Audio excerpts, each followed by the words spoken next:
শাহজালাল বিজ্ঞান এবং প্রযুক্তি বিশ্ববিদ্যালয়ে সমন্বয়ক এবং সাধারণ শিক্ষার্থীদের মধ্যে চরম বিরোধ দেখা দিয়েছে। সাধারণ শিক্ষার্থীরা সমন্বয়কদের নতুন স্বৈরশাসক আখ্যায়িত করে আন্দোলন এবং মিছিল করেছে গতকাল। তবে এবার ফাঁস হলো সাধারণ শিক্ষার্থীর দাবি করা সেই সব ছাত্রদের পরিচয়।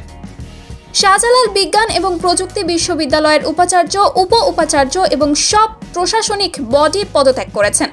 বিশ্ববিদ্যালয়ের ছাত্রদের আবাসিক হলগুলোয় খোঁজ নিয়ে জানা গেছে ছাত্রলীগের বিভিন্ন ইউনিটের নেতাকর্মীরা হল ছেড়ে দিয়েছেন। সাবেক কর্মীরাও হল ছেড়েছেন।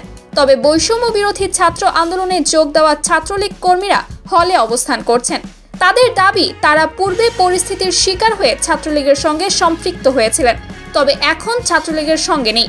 ছাত্রলীগের সেই কর্মীদের হল ছাড়তে বলা হলে তারা সমন্বয়কদের বিরোধিতা করেন এবং হল ছাড়তে রাজি হন না। শিক্ষার্থীদের মধ্যে অনেকের দাবি, যারা প্রকাশ্যে ছাত্রলীগের হয়ে সামনে থেকে আন্দোলনের বিরোধিতা করেছে তাদের অনেকেই সাধারণ শিক্ষার্থী সেজে এখনও হলে অবস্থান করছে এবং তারাই গতকাল আন্দোলন করেছেন। সে সময় তাদের স্লোগান ছিল, স্বৈর সমন্বয়কারীদের মানি না, হল আমরা ছাড়ব না, হল কারোর বাপের না, তুমি কে আমি কে, সাধারণ সাধারণ। জানা যায়, ছাত্রলীগের সাবেক কর্মীদের হল ছাড়তে বলার কারণ ছিল নতুন করে বাছাই করে সাধারণ শিক্ষার্থীর হলে জায়গা দেওয়া। তবে ছাত্রলীগের কর্মীরা হল না ছেড়ে উল্টো আন্দোলন শুরু করে দিয়েছে সমন্বয়কদের বিরুদ্ধে।